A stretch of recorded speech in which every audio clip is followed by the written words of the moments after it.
Unsung Murder Ballads discusses topics of a graphic nature and in graphic detail and may not be suitable for children under the age of 13. Listener discretion is advised.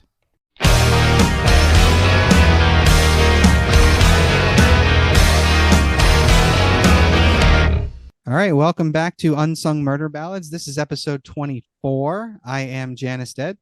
I'm Jameson Dead. And I'm Joyous Dead. We just want to give a quick shout out to Bronx Dead. He left a comment on our Spotify that after listening to the Vera Joe episode, he said he appreciated his parents so much more. And yeah, we all agree with you on that guy. Yeah, most for definitely. sure. Yeah. Hard to be critical of your parents. Right? When they're not torturing you. Yeah, they didn't torture me. Dad, I know you're not listening to this, but thanks for not torturing me. And thanks to my parents for not trying to make me have a baby when I was 13 years old. Yeah, real shout out there. Yeah, that's shout out to all parents. Shout out to parents. This one goes out to the parents. This episode. Parents, the ones that aren't trying to get their kids pregnant because they want another kid. Oh my God. Oh man. It's so twisted. Well, this episode isn't quite that bad, but get ready. This one's rough. All right. I love it when you say that. Yeah, well, and you know what? At least I keep my promises. But yeah, this one's not as bad as the Vera Joe Regal case. So. All right. Slay. Let's go. On January 23rd, 2002, Miranda Gaddis stood with another girl from her school being interviewed by a local news station.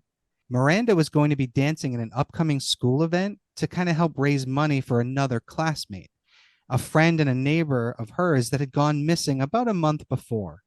She was going to be dancing a special solo routine during a special moment in memory of her friend, Ashley Pond. Within weeks of this interview, Miranda would also go missing. Oh, God. This is the crazy story of Ashley Pond and Miranda Gaddis.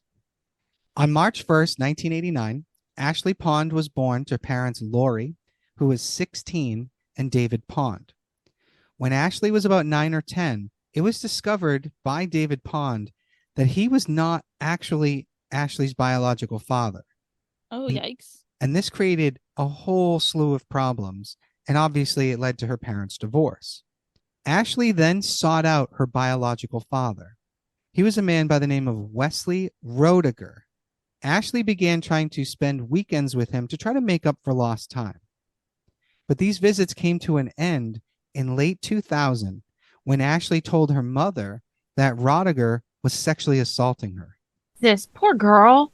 Fuck, that's awful.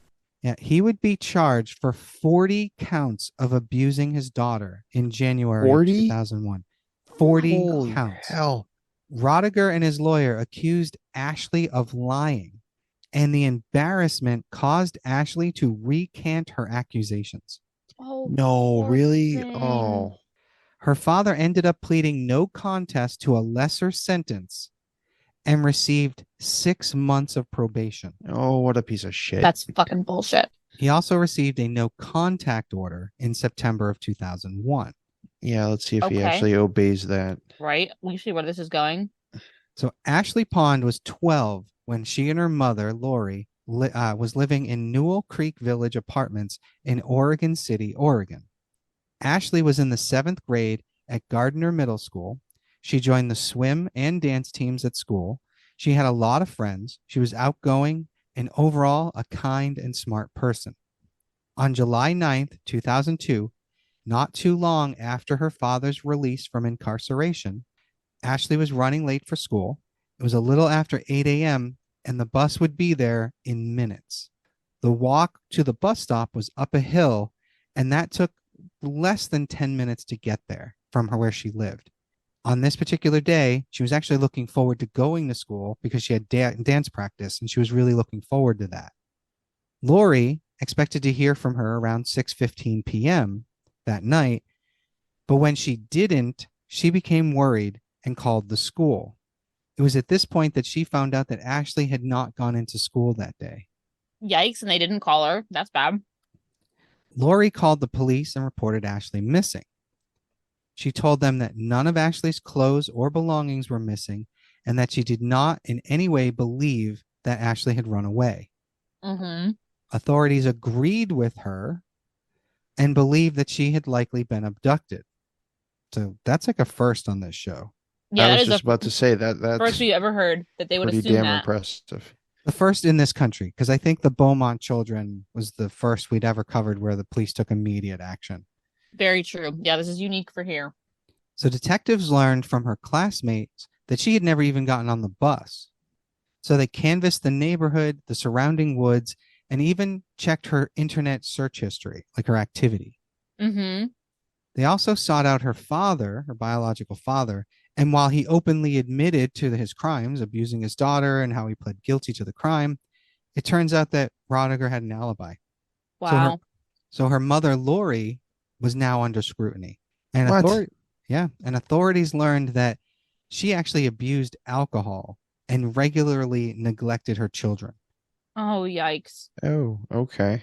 So over the years, police were called because Lori repeatedly did things like locking her kids outside the house Oh, yikes. and putting her kids in danger via various domestic disputes, and that she drank excessively.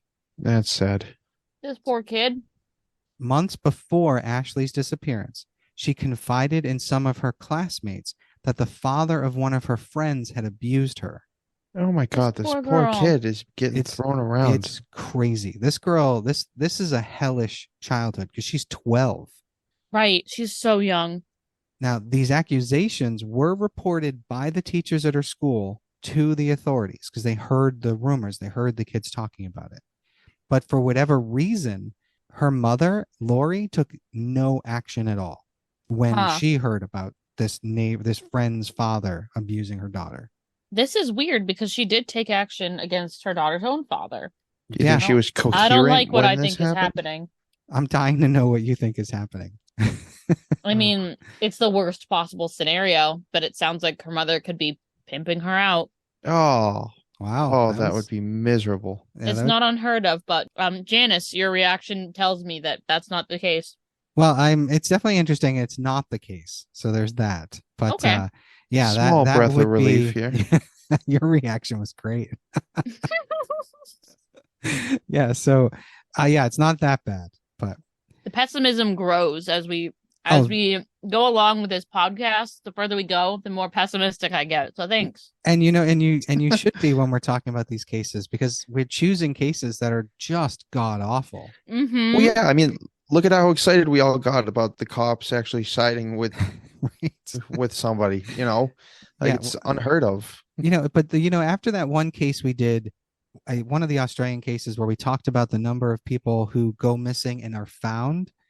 I understand now why police are like, I don't want to put any resources into that. Like, they're probably okay. And Yeah, it makes sense. Like, as much as it sucks, it does make sense. it's just unfortunate that we're always covering the cases where that wasn't the case. Yeah. So the police had Lori take a polygraph, and soon after, she was ruled out as a suspect. Now, again, we all know polygraphs are garbage, but they do kind of give the police a direction to go into, which is sometimes helpful. Because if you go in and you're just a disaster, they kind of know to keep digging into you. Right. Yeah, but those are so skewed. I don't know. Yeah, they are. They've always bothered me. Have you ever seen the episode of Gene Simmons' Family Jewels where Shannon Tweed had Gene Simmons take a polygraph? Yes. Yep. And so he goes through and he answers them all because they ask him if he's ever cheated on her, and he says no. And the polygraph, like he basically passed it. Yep. And at the very end, he's like, "Well, I can tell you why these are flawed right now." And the guy goes, "Why?" And he goes, "The first question you asked me is your name Gene Simmons?" He goes, "My birth name is not Gene Simmons." Right. So yeah, exactly. But technically, he's Gene Simmons, So Right. yeah, it was an interesting. The public doesn't need to know that he, Yeah, there's that facade if you're of a Kiss fan, you not only do you know his birth name, you know the name he changed it to when he moved to America. Okay. And then you know that he changed it again. So, True, but you still have to keep up some kind of facade. Not after that many years of being famous, but regardless, we're getting way off the point. Tangents. Anyway, back to Ashley's mother, Lori. So she took that polygraph test, was ruled out as a suspect, and police kept investigating. It turns out the area where Ashley and her family were living was not in a great part of that city, of Oregon City. And apparently the number of sex offenders living in that area were extremely high. Yikes. Police did interview all the registered sex offenders, but nothing came of it. Wow. Absolutely nothing. And nothing. They weren't Wow. able to get any hits on any of the sex offenders in the area. Now, we've also talked about the fact that level 1 sex offenders do not need to register, but they're also Right. generally not considered much of a threat. Right. Whatever. But there's a lot of cases of like, I don't know, you can become a sex offender if you're a 17-year-old and you send a nude. Yeah, that's true. That's Then true. you're sharing child pornography of yourself. Like there's sometimes some cases, I don't know, I don't think that should even make you a sex offender personally, but I don't make the rules. Right. If you're the underage person, and I agree with you, but if you're that 17-year-old is sending them to a 40-year-old, then that's a different thing for the 40-year-old. 100%. So the case essentially began going cold. So the Oregon City Police called in the FBI on January 22nd, 2002. The very next day, 13-year-old Miranda Gaddis, Ashley's neighbor, dance teammate, and close friend, was interviewed by a news reporter at the bus stop that Ashley had been walking to when she disappeared. Now, Miranda was born on November 18th, 1988. Miranda had also been abused by her father, Jason. Oh. Yeah, this case, in terms of the men and the fathers in this freaking case, oh my God, control yourselves. It's not that hard. It's fucking repulsive. So in 1995, her father was convicted of kidnapping two girls. He fucking kidnapped them. What the fuck? And you want to take a guess at what he was sentenced to? Fucking nothing. Close. Time served. 6 months in prison. Oh my God. I hate everything.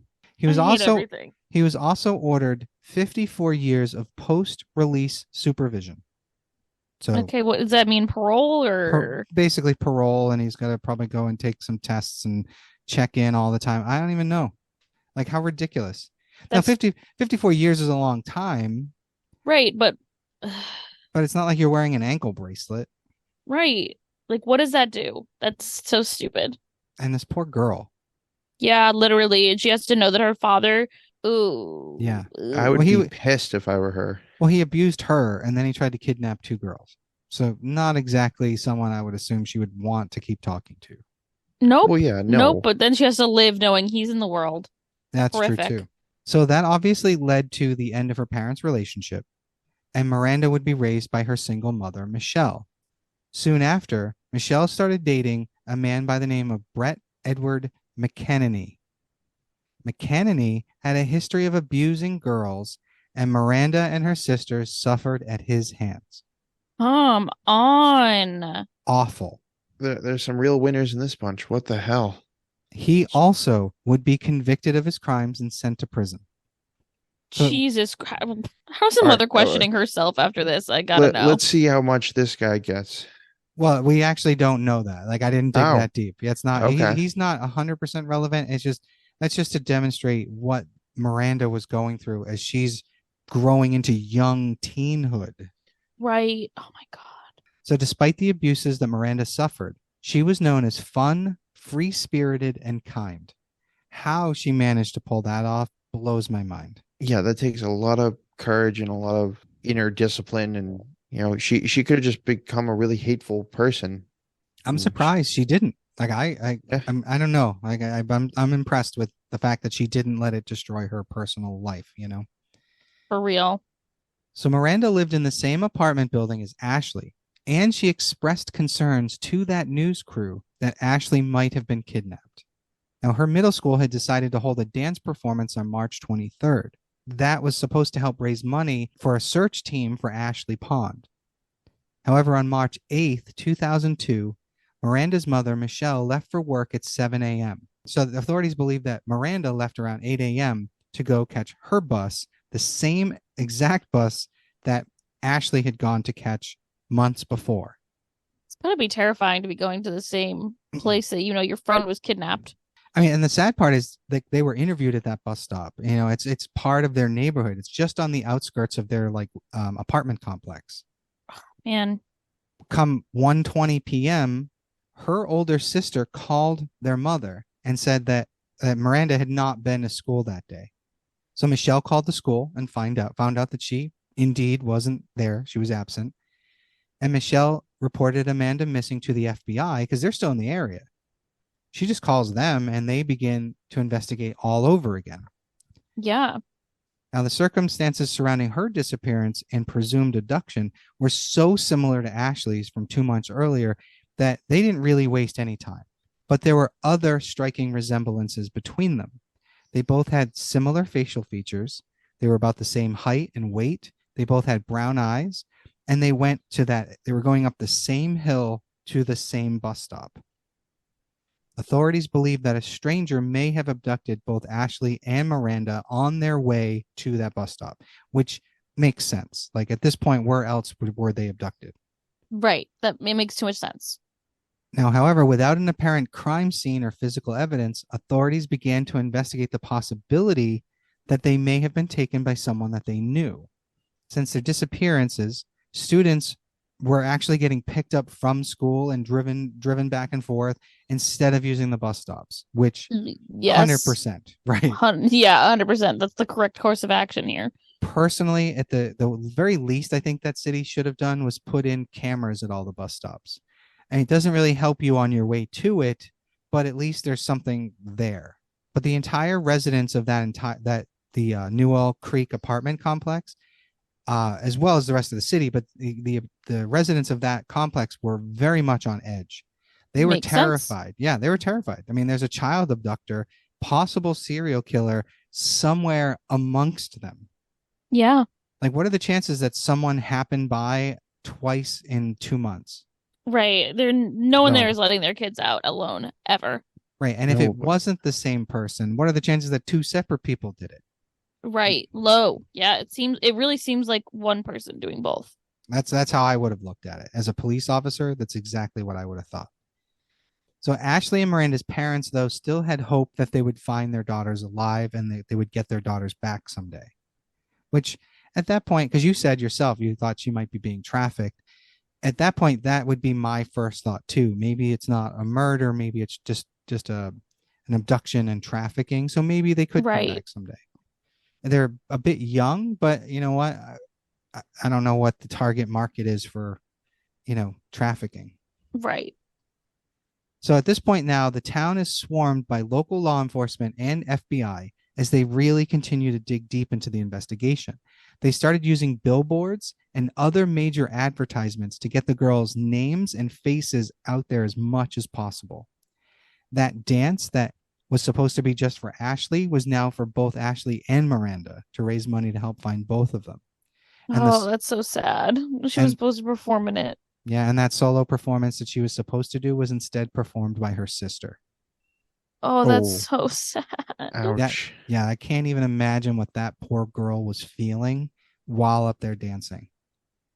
Like, I get overwhelmed with the emotion of it, trying to imagine it now. I can't imagine being in that situation. So detectives looked everywhere, and they even started stopping cars, and they were questioning locals. Wow. Yeah, that definitely must have hit that whole community. Yeah, I mean, two kids from the same area. I personally, if I were the FBI, I would go through every house in that area. Yep. But there are laws in place and they're there for a reason. Mm-hmm. Yeah, exactly. So one person of particular interest was a man whose house was at the top of the hill where the bus stop was. His name was Ward Weaver.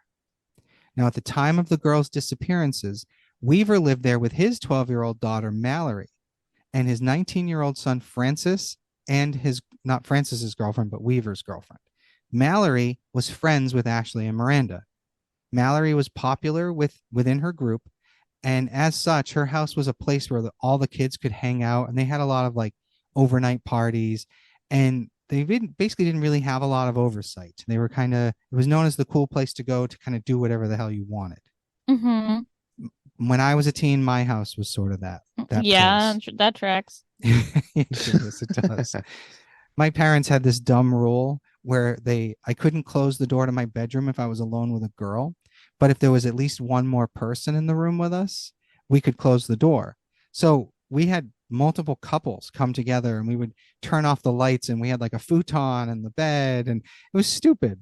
Like we're Your all, parents are idiots. yeah, they weren't so bright. Anyway, so as I mentioned, Weaver would often allow for sleepovers. And in the past, both Ashley and Miranda had gone to these sleepovers because they're friends with his daughter, Mallory. Mm-hmm. When interviewed by authorities, Weaver said that he had not seen anything, even the girls going to school that day, the day they had gone missing, both days. He did, however, state that Ashley was a troubled teen and had many reasons to want to run away from home, but he had nothing to say regarding Miranda. Interesting. When investigators asked if they could search his home and property, he willingly let them, and they didn't find anything. Cooperation is key. Weaver was also able to provide a time punch card to show that he was at work the days the girls disappeared. After questioning Weaver, the police then turned and started investigating two younger men that also lived in the complex with Ashley and Miranda, and their names were Adam and Scott. Both men, who were roommates, had lived there, and they would say derogatory things to all the young girls that passed their apartments. Ew. Yeah, they were known. Because their problem. I know, but they were called, like, by all the girls, just called them the perverts. Oh, yikes. That's a red flag. Right? So investigators were able to discover that these two men made offensive comments directly to Ashley and Miranda at various points in the past. In an attempt to gain anything they could against these two men, FBI agents went undercover and attended a prayer that was held for Ashley and Miranda because Scott and Adam had also attended. Oh, wow. Yeah, agents overheard the men discussing the two girls and their desire to, quote, stay out of the eyes of law enforcement, unquote. Okay. That's... Idiots. Wow. Adam and Scott were immediately placed under surveillance. Well, yeah, with good reason. A few days later, both men were caught trying to entice a young girl to get into their car. Yikes. Yeah. Jesus. Not exactly the brightest bulbs. No. With that, police were able to administer polygraphs on both of them. In terms of Ashley and Miranda, they passed the polygraph, and when their apartment was searched, nothing was found. There's clearly somewhere else. There's a secondary location. Could be anything. Real easy to clean up stuff. I'm trying to stay quiet. Oh God, that's telling right there. So weeks turned into months, and investigators were finding more and more of the same, which was nothing. Ugh. Police decided to take information from any place they could, and this led them to middle school gossip. Jesus, that is rough. That is the bottom of the barrel. Well, in this instance, it paid off. Wow. They learned that prior to Ashley's disappearance, she had accused Ward Weaver of trying to take advantage of her during one of those sleepovers, and that's why she had stopped going over to Mallory's house for sleepovers. This poor fucking girl. Holy shit. Unfortunately, at the time, no one believed her, including her friend Mallory, who was Weaver's daughter. This ruined their friendship, as something like Naturally. that would. Yeah. So the only person who had stood by Ashley at that time was Miranda. Investigators also learned that in the weeks leading up to Miranda's disappearance, she had warned friends to stay away from the Weaver's house, implying that he was dangerous. Yikes. So she felt like something was going on. Yep. The deeper police dug into Weaver, they learned something truly fucked up. Oh, no. When Ashley was going to court regarding her biological father's sexual abuses of her, Ward Weaver testified at that trial, calling her a liar. What the fuck? Yeah, he was there. Oh my God. Yeah, he was there as a witness for the defense. Holy fucking shit. Oh, yeah. How fucked up is that? no. Oh, man. Not okay. And the fact like that she still slept over their house after that, like her mother let her sleep at that house. The whole thing blows my What mind. the fuck? But again, her mother was abusing alcohol. That's true. Her mother was, and possibly Neglectful. abusive too, and Yeah. probably had no idea where her daughter was sleeping. Yeah, Or probably where was she just like, was. probably just be like, I don't have to deal with her for the night. Go ahead, have fun, sweetie. Yeah, they probably didn't ask where she's like, I'm going to a sleepover. Bye. Yeah, she probably her mother probably didn't even make the connection between Mallory and Ward Weaver. Yeah. So in May of 2002, Weaver was brought in for a polygraph test, and wouldn't you know it, he failed miserably. There you go. And again, we mentioned this before. Sadly, those aren't used in trials, but they do kind of help direct police into a line of investigation. Right. To get what they needed, police kept digging into his past. Here's some backstory. Can't be good. Here's some backstory on Ward Weaver III. He was born on April 6, 1963, in Humboldt County, California, to Trish and Ward Weaver Jr. In 1967, his father abandoned their family. Several years later, his mother married a man by the name of Bob Boudreau, an abusive alcoholic, and the family relocated to Portland, Oregon. And of course, siblings would follow.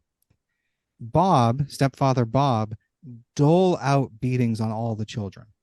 It was just something that he just liked to give to them. Now, Weaver first started exhibiting antisocial behavior as a teenager. His sister Tammy would later say that he physically and sexually abused at least one member of their family by the time he was 12 years old. Yikes. That's Disgusting. fucked. Yeah, and his half-brother claimed that Weaver frequently beat the shit out of him during childhood. Oh my God. Come on. And of course, Weaver also exhibited cruelty towards animals. So, surprise, Yep, surprise. there it is. Yeah, We hear it every week. Yep. Every week. In 1981, a teenage relative reported that he had repeatedly raped and beaten her. Oh my God. Yeah. Shortly thereafter, Weaver graduated from Marshall High School in Portland and joined the U.S. Navy. Classic. Yeah, and they love running away into the military. Don't they? Gives them focus or something.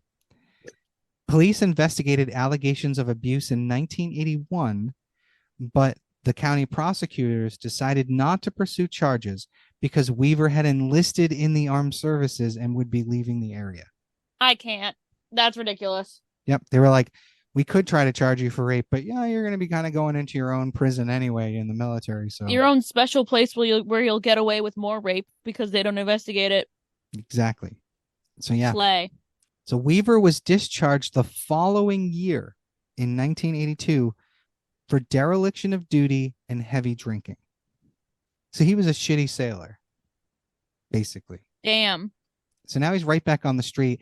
And realistically, the whatever county prosecutors should have gone after him, because then maybe he wouldn't have been out on the streets so quickly. But again, as we've seen, they don't really like to give long sentences to sex offenders. No, they do not. So during his tenure in the Navy, though, he did meet his wife, Maria Stout, who was a native of the Philippines. The couple moved into Weaver's parents' place, and she was soon pregnant. 5 months into her pregnancy, she was physically assaulted by Weaver and hospitalized. Oh, poor thing. Jesus Christ. Yeah, but she refused to press charges. Of course. Yeah. Probably had no other option. I can change him. So their son, Francis, was born in December of 1982, though it was later determined that he was not actually Ward Weaver's biological son. Interesting theme here. Maria had cheated on him. Exactly.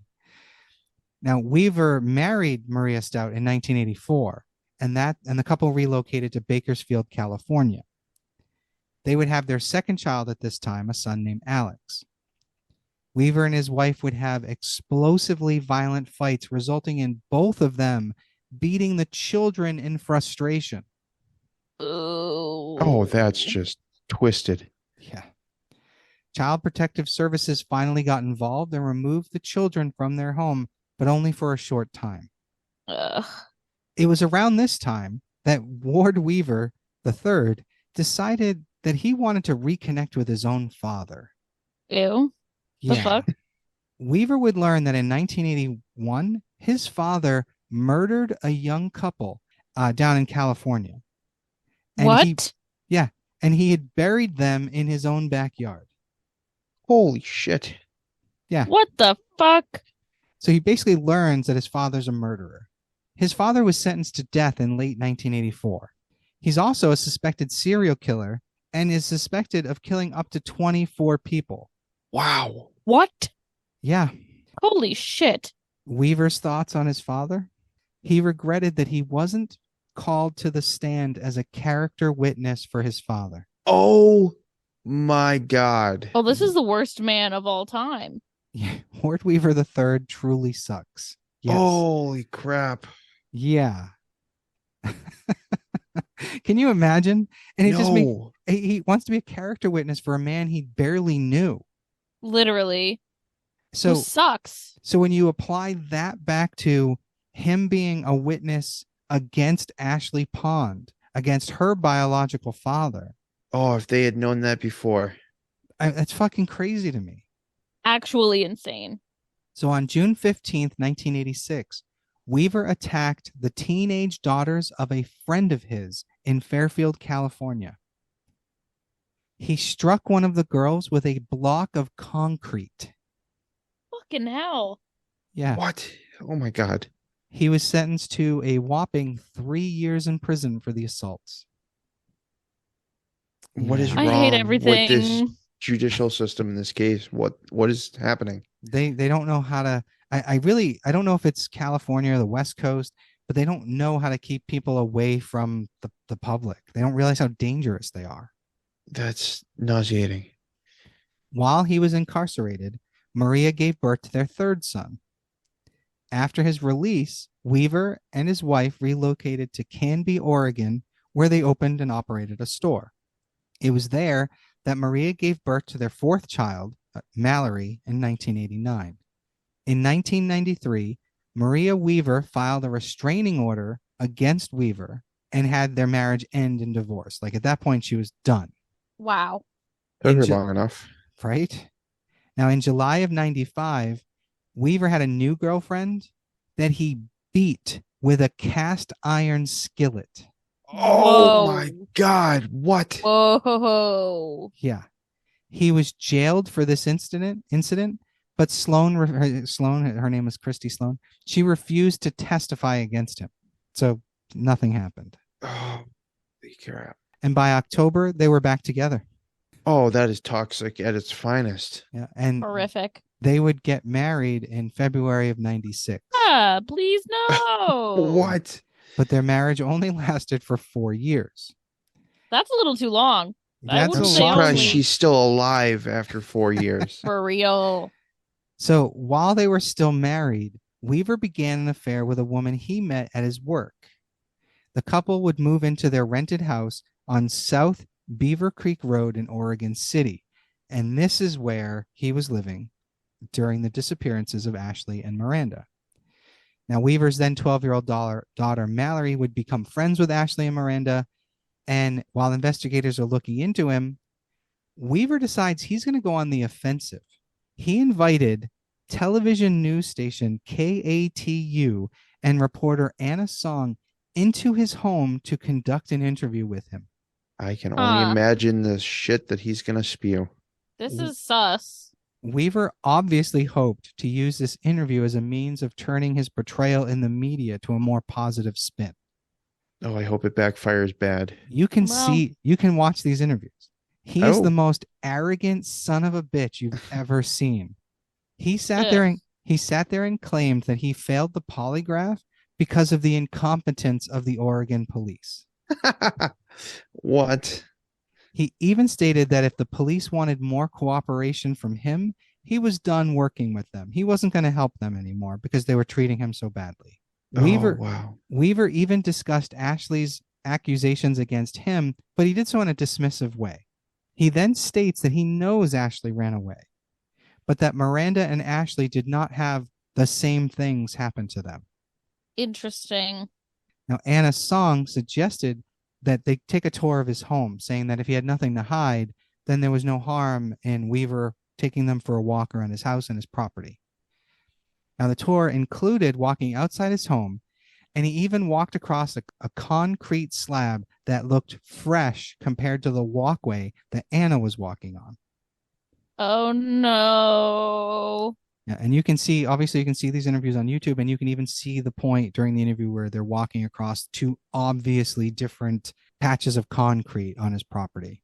Oh yikes. Oh no. When asked about the slab of concrete, Weaver's response was, I'm putting in a jacuzzi. The last time I checked, that wasn't against the law.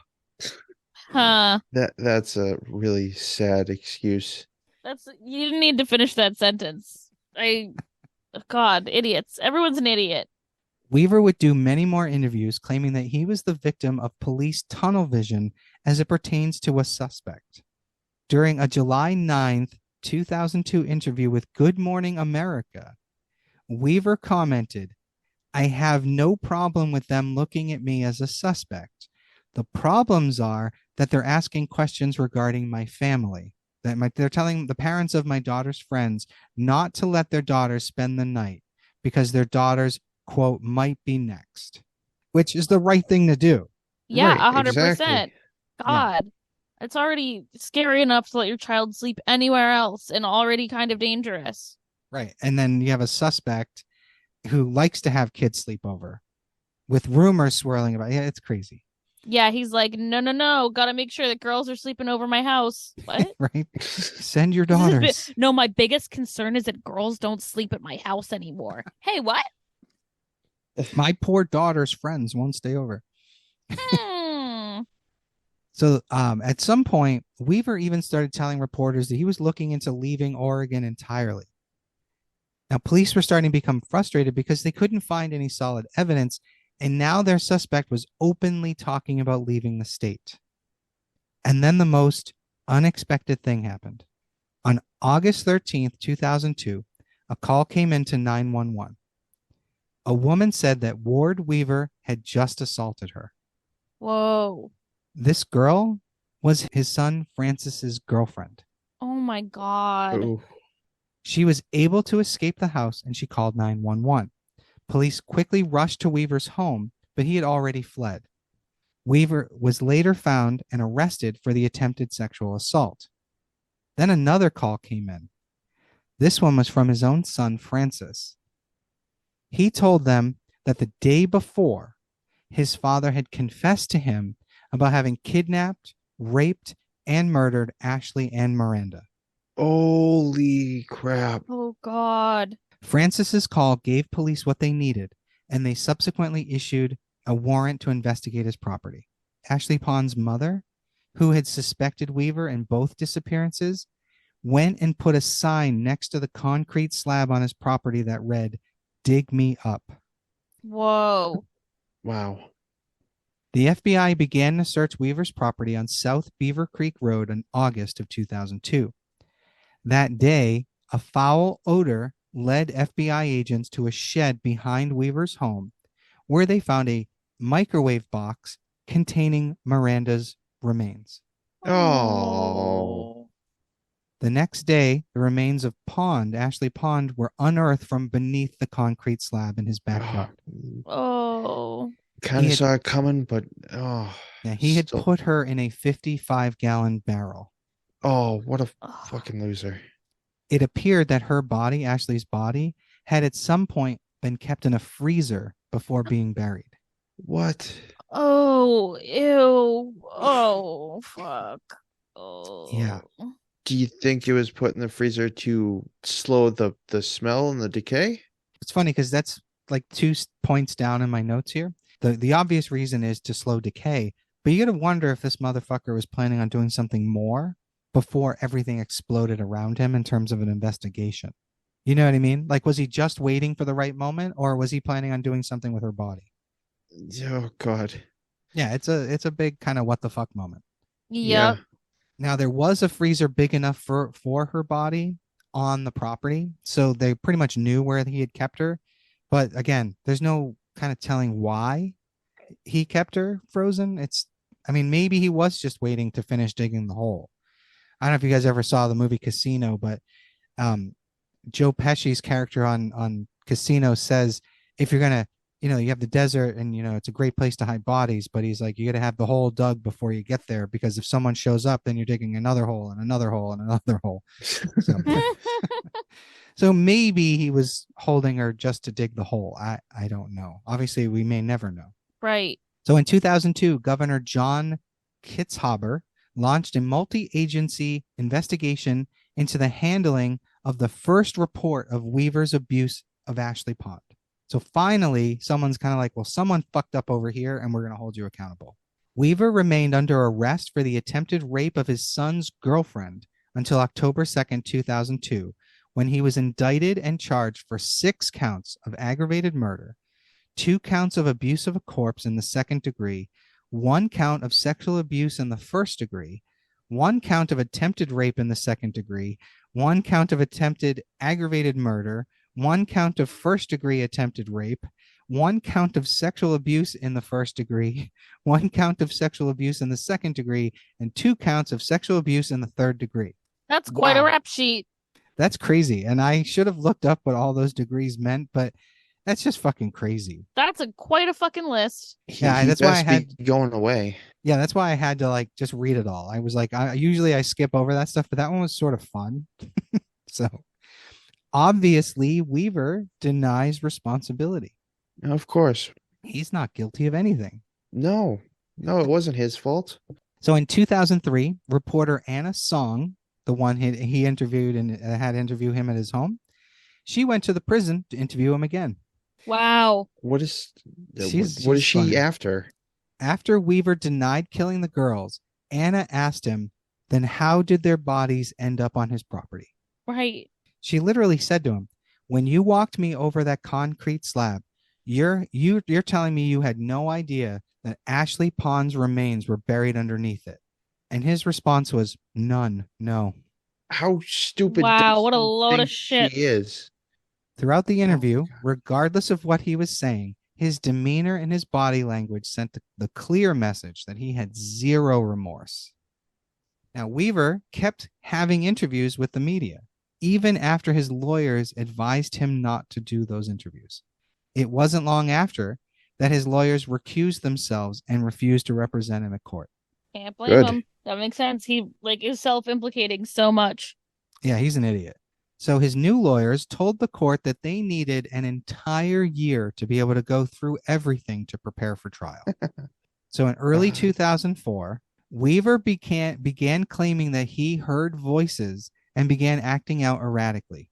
As a means of supporting his claim of voices, he began stuffing toilet tissue deep inside his ears, to like block out the voices. God, this seems like a load of bullshit to try and plead insanity. Well, that was my thought too. It is, because if you talk to someone who actually hears voices, they don't hear it from one side or the other. It doesn't sound external. They're hearing it literally like from inside their head. So stuffing something in your ear isn't going to do anything. But the funny part is he actually managed to get some of the tissue so deep that he had to go to the hospital to have them removed. Idiot. That's great. The obvious next step for his lawyers are to try and plead insanity. Exactly, that he's not mentally capable to stand trial.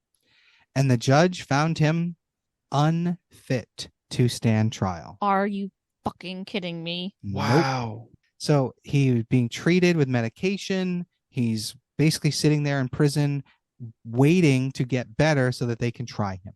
Finally, in August of 2004, Weaver, now heavily medicated, was deemed fit to stand trial. Okay.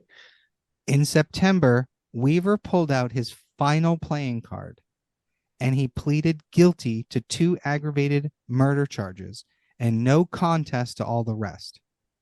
It was a plea bargain he was using to try to avoid the death penalty. Now, before this was approved, the authorities asked the families of Ashley Pond and Miranda Gaddis what they thought. And despite them wanting Weaver dead, they opted to not have to go through with a long trial. That's fair. I don't blame them. Who knows what could happen? And you don't want to relive that if you don't have to. That's so rough, though. Like, you want to see him pay. No, 100%. But at the same time, you could go through it and the guy could end up with like 15 years. Right. Yeah. So Weaver was sentenced to 2 life sentences without the possibility of parole. So the one thing that the lack of trial did rob the families of, they were robbed of the why and they were robbed of the how. Right. They don't know how they were killed. Oh, that's so sad. So in March 4th, 2007, Weaver was walking to the barber shop at Snake River Correctional Institute for a haircut when the barber, another inmate, revealed a makeshift knife and attacked him, causing neck and shoulder injuries. Hell yeah. Yeah, totally deserves that. Fuck yeah. He was treated at the prison. The barber was placed in like a disciplinary unit, but unfortunately it didn't kill him. And I hate to say it that way because I shouldn't wish death on anybody, but unfortunately. What are we, the moral police? I don't know. Are we? Be a really weird title. So in 2009, Miranda Gaddis's younger sister, Mariah, went to visit Weaver in prison on 2 separate occasions. Wow. She is quoted having said, "I had to know what happened. It was the only way that I could put it behind me." Right. That makes sense. So during these visits, Weaver admitted to murdering Ashley and Miranda with his bare hands. What? Yep. And he told Mariah that he planned on murdering her next. Whoa. Oh, that's cold.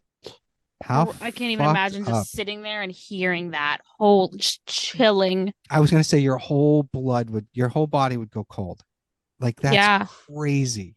Like, motherfucker. So on February 17th, 2014, Weaver's son, Francis, was arrested and charged with murder. Whoa.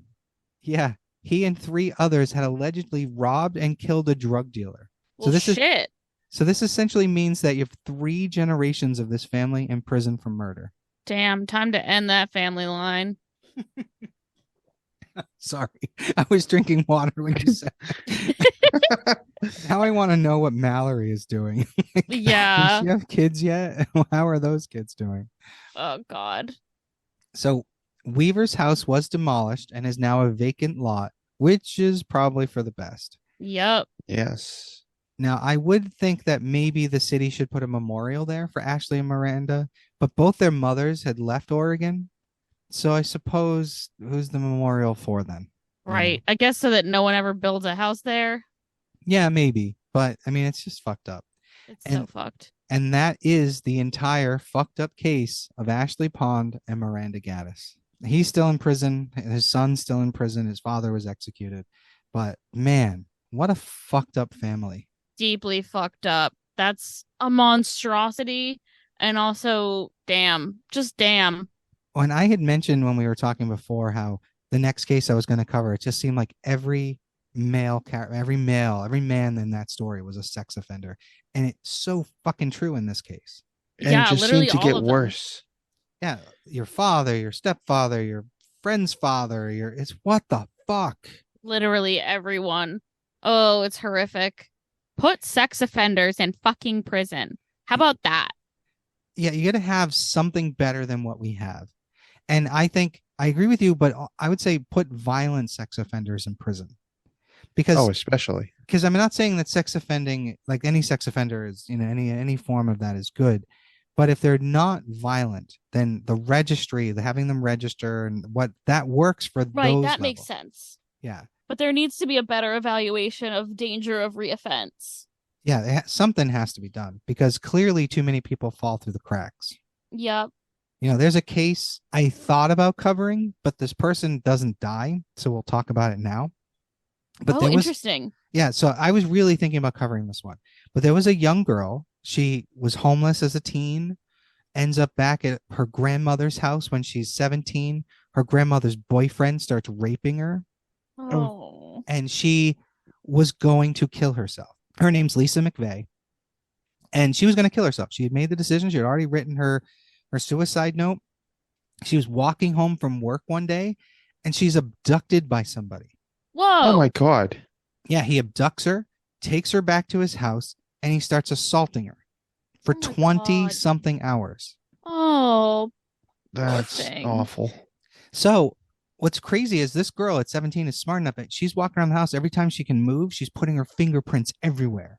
Yup. Oh, nice. Right. Okay. So at some point, she convinces him to let her go. What? Yeah, she plays it smart and convinces him to let her go. And Wow. he does. Whoa. Finally, he says to her, he's like, because she was being like super nice to him and whatever. Like, so she convinced him, and he's like, well, where do you live? I'll bring you home. And she lies and gives him some random address. And he Smart. drove like a few blocks away from that, and he let her go. And of course, she goes to the police. But before that, the crazy part is she goes home because she's been missing for over a day, and her grandmother and her grandmother's boyfriend does not believe her story, and What? they beat her. What the fuck? They beat her. That's, oh my God. Yeah. So she then eventually they get to the police, and she then tells them everything, and they don't initially believe her because it's a little weird, but her story never changes. Like all the little things that she did, she was counting the number of stairs up to the apartment, all this stuff. So the police go and they eventually catch this guy who was a serial killer. Holy shit. Yeah. And she convinced him to let her go. Convinced him to let her go. That's pretty impressive. But like, how fucked up a life that you get abducted for a day and repeatedly raped, and then you go home and they don't believe you and they beat you. Oh my God. Yeah, Lisa McVeigh is her story. It's a great survival story, but because that particular part, there's no, we cover murders here, so I can't really cover that one, which we just did, I guess. The very, very short version of it. So thanks everyone for joining us for another week of torture. I am Janus Dead. I'm Jameson Dead. And I'm Joyous Dead. We'll see you next week. Bye.